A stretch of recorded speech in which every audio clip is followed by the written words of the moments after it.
बात तो कृष्णाश्रय से आ रही है, यहाँ तो नहीं मौजूद है। तो ये कौन सी बात है?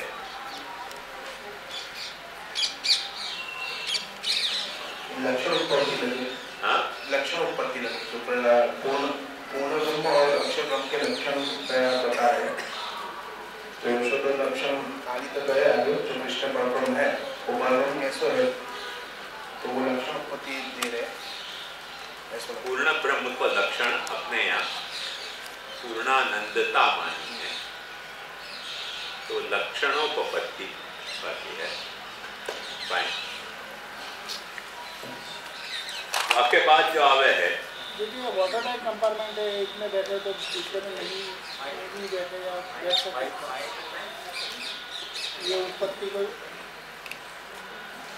जो लक्षणों को पत्ती, हाँ, तो वो वाटर टैंक कंपार्टमेंट है कि ये सेंटेंस लक्षण उत्पत्ति है, तो और कोई उत्पत्ति नहीं हो सके। देखो ऐसी बात है कि लक्षणों को पत्ती माने जो लक्षण को देते होए और लक्षण को दे के और आगे पहले कही गई बात को सिद्ध करते हो तो लक्षणों को पत्ती है। लक्षण दिए बिना कोई प्रमाण देते हो तो प्रमाणों को पत्ती है। कल परसों प्रक्रिया को पत्ती भी आई थी, बाकी प्रक्रिया समझाते तो प्रक्रिया को पत्ती है। कभी उदाहरणों को पत्ती आवे, अपने को कोई चीज समझ में नहीं आती है तो आपको उदाहरण दे दे तो समझ में आ जाए। एक साथ एक से ज्यादा उत्पत्ति हो सके, कभी दी जा सके, नहीं दी जा सके ऐसी बात नहीं है, मगर यहाँ कोई दूसरी उत्पत्ति, क्योंकि बहुत छोटा सा एरिया है और उतने छोटे एरिया में कोई ज्यादा बड़ी बात करी नहीं गई है, सिर्फ इतनी सी बात करी गई है कि कृष्ण परब्रह्म क्यों है, क्योंकि पूर्णानंद है। तो पूर्णानंद परब्रह्म को लक्षण मान्यो गयो है, वो लक्षण मान्यो गयो है क्योंकि कृष्णाश्रय में वही बात कह रहे हैं ना महाप्रभु जी, प्राकृता सकला देवा गणितानंद पूर्णानंदो हरिस तस्मात् कृष्ण एव गतिर्मम। तो वहाँ लक्षण तरीके आपको पूर्णानंद को गया है, वहाँ को यहाँ कृष्ण के परब्रह्म होने की उपपत्ति माने वापस सपोर्ट करने के लिए यहाँ वापरे गया है। वाक्य बाद जो आ रहे है और अक्षर ब्रह्म को आनंद गिनती में आवे है, सो तैतरीय उपनिषद में आनंद की गिनती करी है, तामे मनुष्य के आनंद से लेके अक्षर ब्रह्मताई 100 गुने आनंद गिने हैं। अब देखो ये पंक्ति आपको समझ में आ जाएगी, मैं डिस्क्लोज नहीं कर रहा हूँ, पर ये पंक्ति समझाने के लिए मैंने आपको ये बात बताई कि यहाँ से गिन रहे हैं तो एक से स्टार्ट हो रहे हो। तैतरीय उपनिषद में कैसे कहो है कि युवा स्यात् साधु युवाध्यायक आशिष्ठो दृढ़िष्ठो बलिष्ठ तस्येयं पृथिवी सर्वा वित्तस्य पूर्णा स्यात् स एको मानुषानंद। युवा स्यात् साधु युवाध्यायक, क्योंकि वो ऋषि जो है वो ब्रह्मचारी को ब्रह्म क्या है समझा रहे हैं तो बाकी खुद को पकड़ रहे हैं कि तू अपने बारे में सोच कि अभी तू जवान है, युवा से तू असाधु नहीं है कि जाके असाधु होने के कारण तुमको कहीं दंड भुगतना पड़े। तो तू जवान है, तू साधु है, अध्यायक है, तो तू पढ़ने में मजा भी आ रही है, आशिष्ट है, तू निराश नहीं हो गया, तो को आशा है, man with full of hope है, बबलिंग विद द होप है, आशिष्ट हो, दृढ़िष्ठ हो, बहुत बहुत आशा है, पर आशा को पूरी करने जितनी दृढ़ता नहीं है तो आदमी फिर पाछो कमजोर पड़ जाए। तो आशिष्ट हो, दृढ़िष्ठ हो, और दृढ़ है संकल्प में पर बल नहीं है तो फिर पाछो दुखी हो वो। तो आशिष्ट हो, दृढ़िष्ठ हो, बलिष्ठ, फिर भी भाई दरिद्र है, ऐसा आदमी दरिद्र भी हो सके तो कह रहे भूल जा दरिद्रता को। आशिष्ट हो, दृढ़िष्ठ हो, बलिष्ठ तस्येयं पृथ्वी सर्वा वित्तस्य पूर्णा स्यात्। सारे पृथ्वी पे बिछा दियो होए धन, इतना तेरे पास धन है, स एको मानुषा आनंद, वो अपने आनंद को आनंद की एक यूनिट मान के इतना तेरे पास होए, तेरा पढ़ने लिया तो तू कितना खुशी होए वो तेरी खुशी जो है वो एक खुशी है, वाकी 100 गुनी खुशी वाकी है, वाकी 100 गुनी खुशी वाकी है। ऐसे 25-30 बार 100 गुणों करते करते उपनिषद ने वाकु समाप्त किया है कि इतना अक्षर ब्रह्म को आनंद है। तो वो अक्षर ब्रह्म को आनंद यहाँ की 1 से स्टार्ट हो के वहां 100 गुने तक 100 गुणों होते होते 100 into 100 5-6-7 बार करके वहां मैं ये बता दिया कि इतना जो है वो अक्षर ब्रह्म को आनंद है।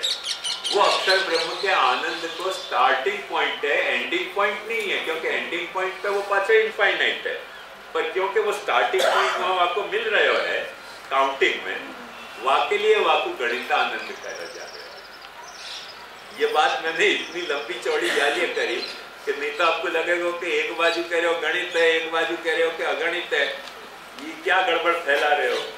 पर अपन ने पंक्तियां बराबर पढ़ी नहीं और फिर ले महाराज करके, ले महाराज समझो क्या फिनोमिना है। ले महाराज फिनोमिना पुष्टि मार्ग में बहुत बड़ा है। मैं एक मजेदार बात बताऊं, हम लोग सब यात्रा कर रहे थे जगदीश की और हैदराबाद से हमारी यात्रा स्टार्ट हुई, तो सब लोगों ने कही कि तो फल फूल खाओ, एक जनो कोई फल फूल लावे तो खा भी ले क्या मन 25-30 जने यात्री सब कह के हमारो फल फूल रोगो क्योंकि हमारे कितना फल फूल खा रहे थे। अब टालने तो बुरी, नहीं टालने तो मरे। तो मैंने यूँ कही कि क्या करना, तो मुझको एक अपनी बुद्धि के अनुसार एक उपाय सूझो साइंटिस्ट की तरह। मेरे ऐसी हैबिट है कि दोपहर मुझको फल फूल नहीं भावे, शाम को भावे, तो दोपहर दिया है तो सब मैं ये कह के अपर पर पे सो गया, मन की छुटकार भयो। शाम को उठो सब ने कंडिया फल फूल कंडिया भर भर के रख दिए तो के फल फूल भाव है।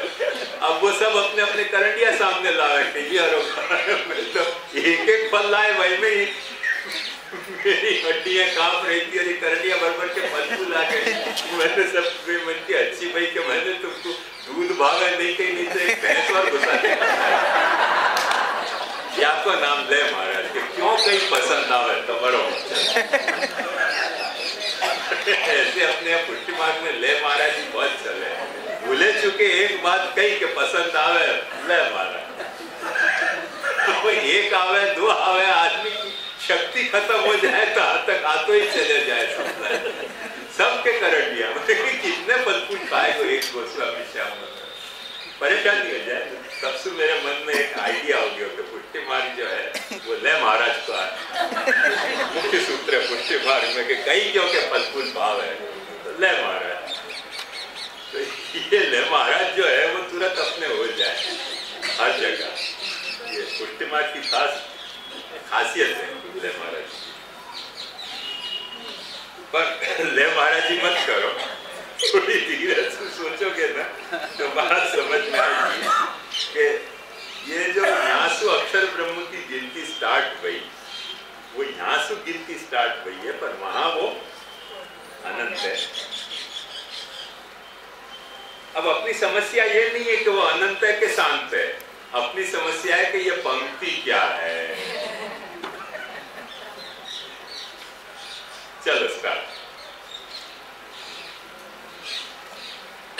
तुमको कुछ कहना तो हाँ? हाँ।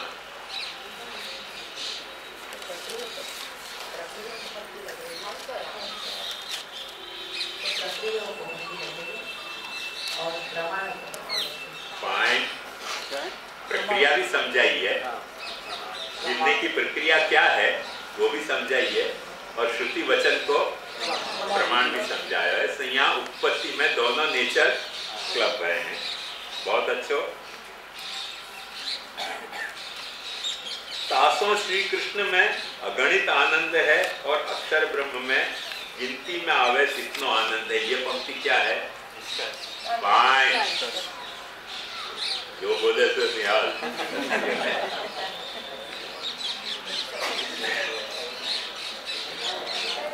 तो यहाँ जाके देखो, ध्यान से देखो कि परम ब्रह्म तो कृष्ण हुई सच्चिदानंद संप्रहत, उतने अंश को टीका पूरी हो गई।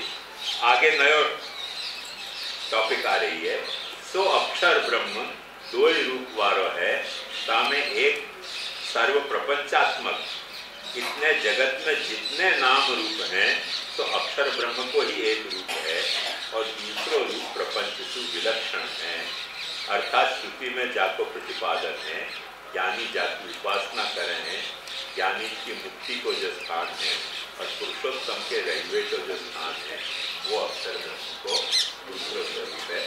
ये सारो जो है विरूपम तद्धि सर्वम स्यात् एकम तस्मात् विलक्षण के व्याख्यान में इतनी पंक्ति वापरी है, पर यहाँ में कुल पंक्ति कितनी वापरी है ये अपन देखेंगे। तो सबसे पहले अपने सामने एक पंक्ति आ रही है कि तामे सो अक्षर ब्रह्म दो ही रूप वारो है।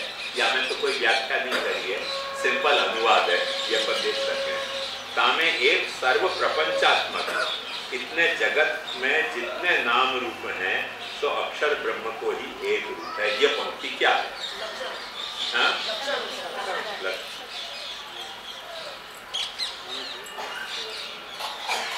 अच्छा, कौन बोले लक्षणों को पत्ती? और कुछ गया?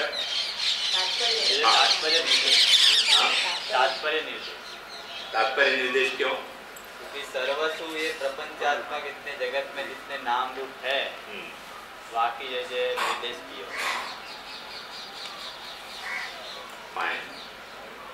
सर्वपद सु क्या लेनो? तो सर्वपद सु जगत के जो भी नाम है, जो भी रूप है, वो सर्व का अर्थ है। विरूपम तद्धि सर्वम स्यात्, वो अक्षर ब्रह्म के दो रूप हैं। एक रूप आपको कैसे हो? वो सब कुछ बन्यो है। तो सब कुछ बन्यो है में क्या सब कुछ बन्यो है आपको खुलासा नहीं हो रहा है। वाको खुलासा करने के लिए वाको तात्पर्य समझा रहे हैं, तात्पर्य निर्देश कर रहे हैं कि जगत में नाम जब कोई वस्तु है, जगत में कोई भी चीज को कोई रूप है, वाको गिनने की जरूरत नहीं है, वाको क्लासिफिकेशन की जरूरत नहीं है, वर्गीकरण की जरूरत नहीं है। जो भी कुछ नाम रूपात्मक वस्तु है वो सब अक्षर ब्रह्म को, वो जो जगत में जो भी नाम रूपात्मक वस्तु है, देखो माइंड वो सब क्षर है ना। जगत को कोई नाम ऐसा नहीं है कि जो कायम रह जाएगा। मैं एक बड़ी मजेदार बात बताऊं कि सब लोग अपने अपने दान की नाम शिला लगावें। फलाने भाई ने ये काम करवाने के लिए इतने रुपया दान दिए, वाकई शिला लेके हो जाए। फिर होवे क्या? 3 पीढ़ी के बाद वो आदमी कौन है तो ये पता नहीं चले।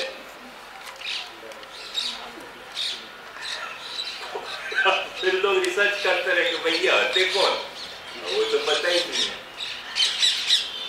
तो जब पता नहीं है तो वो लिखाने का मतलब क्या रह गया? अपने पास में नाम तो रह गए हो, तो वो नाम को नामित व्यक्ति कौन है वाकी इंफॉर्मेशन रह नहीं जाए। मतलब पतंग कट गई, हाथ में डोरी रह गई, वो डोरी फायदा की क्या? ना उड़वे के काम आवे ना काटवे के काम आवे।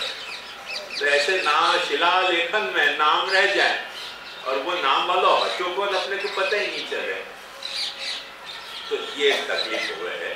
तो नाम भी अपने यहाँ जो है वो अक्षर है और रूप तो अपन जान नहीं है कि अक्षर है।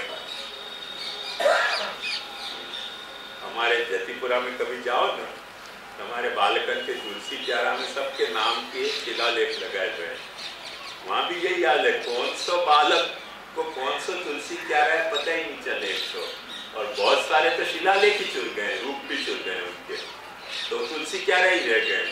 अब पता नहीं कितने दिन वो तुलसी प्यारा रहेंगे, थोड़े दिन बाद तुलसी प्यारा मुझे उठा के ले जाएंगे। सब चीज उठ रही है, बड़ी मिले सब चीज उठा के लोग ले जाए। ये तो अपने यहाँ चोटी जो है वो बंदी पड़ी है, या लिए या माथे पर पड़ी है, बाकी नहीं तो बड़ी मिले तो या को भी तो उठा के ले जाए।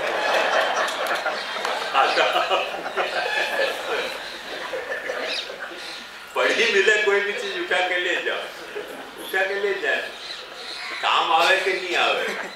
एक वक्त संग्रह तो करो, संग्रह सांप काम आवे, तो उठा के ले जाए बड़ी। तो रूप भी जो है वो क्षर है और नाम भी क्षर है, पर जो क्षर रूप और क्षर नाम वाली जितनी वस्तु हैं वो रूप और नाम धारण करने वालों वस्तु कौन है? अक्षर।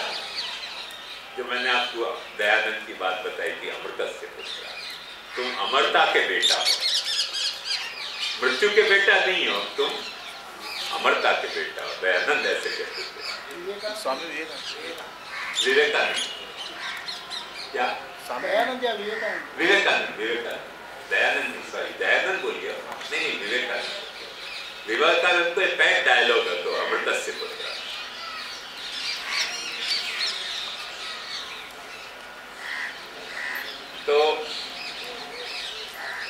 तो अक्षर ब्रह्म को ही एक रूप है और दूसरे रूप प्रपंच सुविलक्षण है। या में कोई व्याख्या नहीं करी है, सिंपली अनुवाद किया है।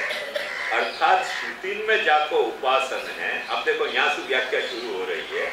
अर्थात श्रुति में जाको प्रतिपादन है, ज्ञानी जाकी उपासना करे हैं, ज्ञानी की मुक्ति को जो स्थान है और पुरुषोत्तम के रहवे को जो स्थान है, तो अक्षर ब्रह्म को दूसरा रूप है।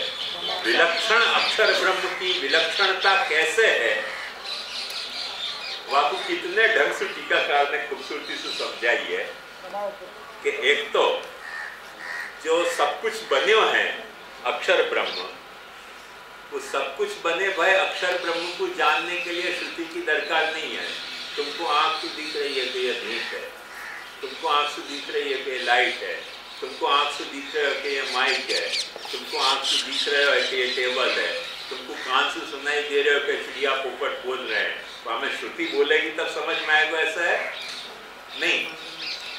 आयो क्या? कोई लड्डू या ढोकला जीभ पे धरो तो श्रुति समझाएगी कि एक मीठो है, तब समझ में आएगा, ऐसा थोड़ी है। खाते ही जीभ में अपने आप समझ में आ जाएगा। तो ये जो सारी बातें हैं वो श्रुति की दरकार के बिना स्वतः समझ में आ रहे हैं। तो अक्षर ब्रह्म को एक स्वरूप ऐसा है कि जो श्रुति के दरकार के बिना समझ में आ रहे हो है, और एक स्वरूप ऐसा है कि जो श्रुति समझावे तो ही समझ में आवे। पहलो कॉन्ट्रास्ट ये दिखाया विलक्षणता को, सर्वम स्यात् और विलक्षण। दूसरा कॉन्ट्रास्ट क्या दिखा रहे हैं कि ज्ञानी जाकी उपासना करे है। कौन बोले तो अतत व्यावर्तन? परेश भाई जिंदाबाद। अब देखो यहाँ तो अतत व्यावर्तन कितना खूबसूरत है कि एक अक्षर ब्रह्म ऐसा है कि जाकी ज्ञानी उपासना कर रहे हो, और एक अक्षर ब्रह्म ऐसा है जाकी अज्ञानी उपासना कर रहे हो। उन्हें अपन जो सब कुछ बन गए है, अज्ञानी कौन से अक्षर ब्रह्म की उपासना करे? क्षर ब्रह्म की उपासना कर रहे हो। ज्ञानी जो है वो अक्षर ब्रह्म की उपासना कर रहे हो। ऐसे यहाँ से एक दो पद निकलना है। समझ में आई ना बात? अज्ञानी जो है वो हर वक्त क्षर के तरफ ज्यादा लालायित है, और ज्ञानी जो है वो अक्षर के तरफ ज्यादा लालायित है। या तरीके की दो बात विलक्षणता में आई।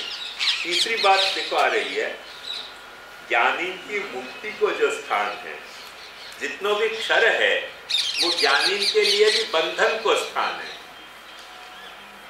क्योंकि ज्ञानी भी या देह में तो अपने आप को बंधे भयो महसूस करे, या देह से छूटे, वह वक्त ज्ञानी अपने आप को मुक्त महसूस करे। वह अक्षर ब्रह्म में क्षर में घिरे भयो ज्ञानी अपने आप को बंधन महसूस करे है, और देह के क्षर देह के बंधन से छुटकारा पाया भयो ज्ञानी अपने आप को मुक्त महसूस करे है। ये भी दो ब्रह्मन की, अक्षर ब्रह्म के दो रूपन की एक विलक्षणता है। माने कोई एक कहीं बंधन महसूस कर रहे हो है और कहीं अपनी मुक्ति महसूस कर रहे हो। एक अलग बात है, पर अभी नहीं, पर आगे काम आएगी। आज ये मैं समझाया हूँ। रशिया को एक एंटोन चेखोव करके बहुत अच्छा लेखक भयो है, वाले बहुत अच्छी कहानी लिखी है कि दो दोस्त एक दिन आपस में डिस्कशन कर रहे थे कि फांसी की सजा अच्छी कि जन्म कैद अच्छी। बहुत डिस्कशन भाई। एक यह मत कहते कि ऐसा आदमी को जिंदगी भर जेल में सड़ाने के बजाय एक झटका में फांसी दे के दुख खत्म करो। दूसरों कह रहे तो कि नहीं, फांसी देना बहुत बुरी बात है, जन्म कैद करना अच्छी चीज है। दोनों ने शर्त बदली। शर्त क्या बदली? जो मैंने जन्म कैद के मत को हतो, फांसी को विरोधी हतो, वाकू फांसी वाले ने कही कि अच्छा मैं तो कुछ जन्म कैद दे के दूं और तू एक्सेप्ट करेगो? क्या करोगे? कि जन्म कैद में क्या करना? उनके तो खाने को दूंगो, पीने को दूंगो। बोले और क्या देगो? तो उनके अच्छा एक काम और दूंगो कि तो कुछ जितनी पुस्तक पढ़नी होगी पुस्तक पढ़ने को दूंगो। उनके अच्छा जन्म कैद मंजूर है, फांसी नहीं मंजूर है। तो उनकी शर्त एक ही है कि यदि तू 2 साल मुझको रह के दिखावे, कोई से मिलना नहीं मिलेगा, तो मैं तो को ये मेंटेन करूंगा तेरा सारा खर्चा। और या 2 साल के बीच में तेने यदि तोड़ दी तेरी प्रतिज्ञा, कोई से मिलना चाहो तो पाछे 2 साल तो को रहना पड़ेगा, तो या 20 साल रहना पड़ेगा, ऐसे कुछ शर्त में तो वो 2 साल पूरे होते होते तो वो बेचारा जो पुस्तक पढ़ रहे हो तो अंदर बैठे बैठे आपको लगे कि अब मुझको या कैद में से छुटकारा मिल जाएगा तो फिर मुझको दुनिया में जाना पड़ेगा। तो मैंने खुद ने वो नियम तोड़ दियो और 520 साल को जेल वाले सेवा करने की, इतना अंदर मजा आया, बाहर नहीं जाना है। तो देखो कोई जो है वो जन्म कैद को तकलीफ महसूस करे है, कोई जो है वो जन्म कैद को मुक्ति महसूस करे है। मेरे खुद के पास एक पोपट है, तो बड़ी मजेदार बात बताऊं। एक दिन पिंजरा में से उड़ गया, अब जाके डाली पे बैठ के डाली पे चढ़ना कैसे, वहां को पकड़ना कैसे? मैं भी परेशान हूँ, तो बहुत प्यार हुआ पोपट पे, तो डाली पे चढ़ो कैसे? मैं गया हाथ से पोपट, वो पोपट बेचारा डाली पे बैठ के आकाश में उड़ते कई पोपटन को बुलाते रहे और टें टें करके, पर कोई पोपट ने वहां की बात सुनी नहीं। पता नहीं क्या उनके कम्युनिकेशन में गैप हो। तो जब रात को अंधेरा भयो, शांति से चुपचाप आ गयो मेरे फ्लैट में पाछो, मैं उठा पिंजरा में रह दिया। मुक्त होने में बंधन लगे कि कोई बोलने वाला नहीं है, तो कम से कम पिंजरा में मैं तो ऐसे बोलता रहता था, मैं खिलाता भी रहता था, मैं तो कुछ खाना मिले ना पीना मिले, मैं कुछ बोलना मिले, तो वो पिंजरा में से मुक्त होना आपको बंधन लगे। अंधेरा होने के बाद चुपचाप रात को आके फ्लैट में बारी में से घुस के बैठ गया अंदर, मैंने की तो आ गया पाछो, कोई तकलीफ ही नहीं उठा, तो पाछो पिंजरा बैठा दियो। तो वो आपको मुक्ति लगी कि चलो छूटे, कोई बोलने वाला तो नहीं है, तो कोई खिलाने वाला नहीं है, तो कोई पिलाने वाला नहीं, तो मिलो तो सही। तो ये जो ज्ञानी है ना, संसार के पिंजरा में से भागने में मुक्ति समझे, और भक्त जो है या संसार के पिंजरा में पुरुषोत्तम के साथ रहने में अपनी मुक्ति समझे। रिजे राबड़ी थकी गरीब लोग रे, भोगी ने न पावे रे, हमें तो राजना खासा खवा, मुक्ति मन ना आवे रे, हमको मुक्ति नहीं आवे, हमको तो ऐसा जन्म जन्म जो है वो भूतल पे तेरे साथ रहने की इच्छा है। तो बंधन क्या है, मुक्ति क्या है, या आपको प्रश्न कौन व्यक्ति काय को बंधन मान रहे हो है वहां पे निर्भर करे। तो ज्ञानी, यहाँ देखो भक्त नहीं कह रहे हो, टीकाकार बड़ी सावधानी से कह रहे हैं कि ज्ञानी जामे अपनी मुक्ति महसूस कर रहे हो है, एक ब्रह्म ऐसा है। रिवर्स में अपने को 2 बात मिल रही है कि भक्त और अज्ञानी दुनिया में मुक्ति नहीं महसूस, बंधन नहीं महसूस करे है। एक जो है वो संसार को सुख महसूस करे, एक जो है वो भक्ति को सुख महसूस करे है। ये बेसिक अंतर है, ये 2 अक्षर ब्रह्म को। एक और विलक्षण बता रहे हैं कि पुरुषोत्तम के रहिवे को जो स्थान है सो अक्षर ब्रह्म को दूसरो रूप है। अक्षर ब्रह्म को एक रूप ये भी है कि वहां में पुरुषोत्तम रहे है, मतलब क्षर में अक्षर छुपे भयो है और अक्षर में पुरुषोत्तम छुपे भयो है। अपने बॉडी के मॉडल पे देखना हो ना तो आनंद से आपको समझ में आ जाएगा कि बॉडी अपनी क्षर है, वहां में अपनी जीवात्मा अक्षर है, और वह जीवात्मा में पुरुषोत्तम छुपे हुए है। आत्मनि ब्रह्म रूपेषु छिद्राव्योम्नि चेतना। ज्ञानी स्वस्मिन् प्रपश्यति, आगे वहां कहो है कि जाको उपाधि नाश हो जाएगा वाकु तो कृष्ण अपने हृदय में अपनी आत्मा में अनुभूत होने लगेगा। तो अपने अक्षर ब्रह्मात्मक जो आत्मा है वहां में अपने को पुरुषोत्तम को स्थान महसूस हुआ है, तो पुरुषोत्तम यहाँ विराज रहे है। जब बात को समझाने के लिए मैंने परमात्मा शब्द वापरे तो कि कई आत्मान के भीतर बैठे हुए हो, भगवान जो है वो परमात्मा है। ये सब अपन ने पंक्ति को अर्थ देख लियो, पर जो अपन को देखना है वो पाछो वो क्या है आप बताओ मुझको, सब मजा आवे।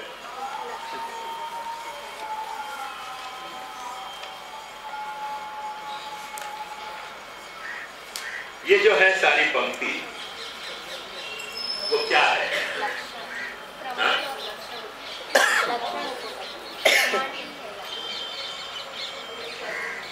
हाँ?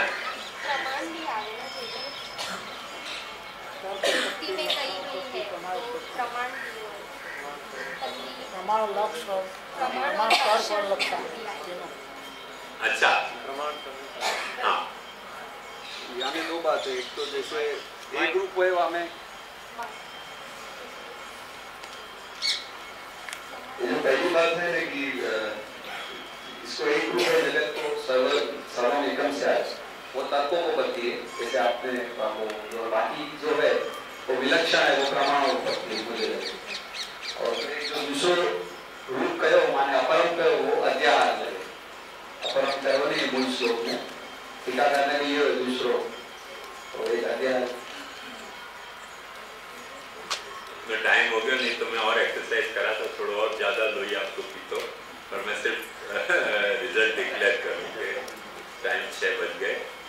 देखो ध्यान से समझो कि टीकाकार ने कितने सारे अंग यहाँ में एक साथ क्लब किए हैं। सबसे पहले तो अपरम तत् जो एक विरूपम तत्ति सर्वम स्यात् को तो अपन ने देख लियो, पर एकम तस्मात् विलक्षणम, तो विलक्षणम वो विलक्षण क्यों है, बाकी तर्कों को पत्ती भी दे रहे हैं, लक्षणों को पत्ती भी दे रहे हैं कि विलक्षणता कौन से कैरेक्टर की है, लक्षणों को पत्ती भी है। और माइंड इज सिर्फ लक्षणों को पत्ती ही नहीं है, साथ साथ वह को निष्कर्ष भी रूप में प्रस्तुत कर रहे हैं वह उपपत्ति को कि या कारण सु वो विलक्षण है, या कारण से वो विलक्षण है करके वह को निष्कर्ष भी कंक्लूडिंग फॉर्मेट में वह को दे रहे हैं। तो इतने सारे अंग वाके एपरेंटली हैं, और छुपे भाई या के भीतर अंग कुछ वो है, क्योंकि जो यहाँ बात नहीं कही गई है विलक्षणता, विलक्षण है खाली कह दिया, पर कौन से अर्थ में विलक्षण महाराज वो तो खुलासा करो। तो वो ऊ करके खुलासा कर रहे हैं, वह ऊ करने के खुलासा में पासे कोई कोई श्रुति के प्रमाण उनके मन में है जो यहाँ कोट नहीं किए हैं, वो तो अपन वो ऊ करें तो फिर पता चल जाए कि या तरीके को कौन सा श्रुति को वचन है जाकू ऊ करके यहाँ या तरीके को खुलासा कर रहे हैं। तो 4-5 अंग एक साथ क्लब करके टीकाकार ने यहाँ दे दिए हैं। ये आपको या पंक्ति को दिक्कत है, सब मिला के मैं समझू हूँ कि जैसे अपन ने एक्सरसाइज करी, कम से कम दीपक भाई भी थोड़ा सर्टिफिकेट तो देंगे कि आज कुछ बेटर है कि नहीं है। नहीं जी, हाँ? शुरू से ही समझ में आ रहा था। आ रही ना, वो पहले वाले एग्जांपल से थोड़े 5% मार्क मुझको भी दो कि आज कुछ बेटर परफॉर्मेंस रहे, लोगों को अच्छी तरह से आप समझ में आ रहे हो। अब ये तो देखो अपन ने सिर्फ 3 दिन करी है एक्सरसाइज, वहां में यदि इतनी इम्प्रूवमेंट है तो थोड़े दिन और कर सकें या कि कितनी अच्छी इम्प्रूवमेंट हो सके है, और वो अच्छी इम्प्रूवमेंट हो तो अपन महाप्रभु जी के ग्रंथन को अवगाहन कितने अच्छे ढंग से कर सके, वो आशा अपने को दिल में रखनी चाहिए। जो मैंने आनंद की परिभाषा में बताई कि युवा स्यात् साधु युवा ध्यायक आशिष्टो दृढ़िष्टो बलिष्ठ सएको मानुष आनंद, वो अपना एक आनंद होना चाहिए। आचार्य की पंक्ति को बड़ी आशा के साथ, बड़ी दृढ़ता के साथ, बड़े बुद्धि बल के साथ अपन लगावे कि हाँ ये तात्पर्य है, ये निश्चय करें कि ये अर्थ है। तस्ययं सर्वाविद पृथ्वी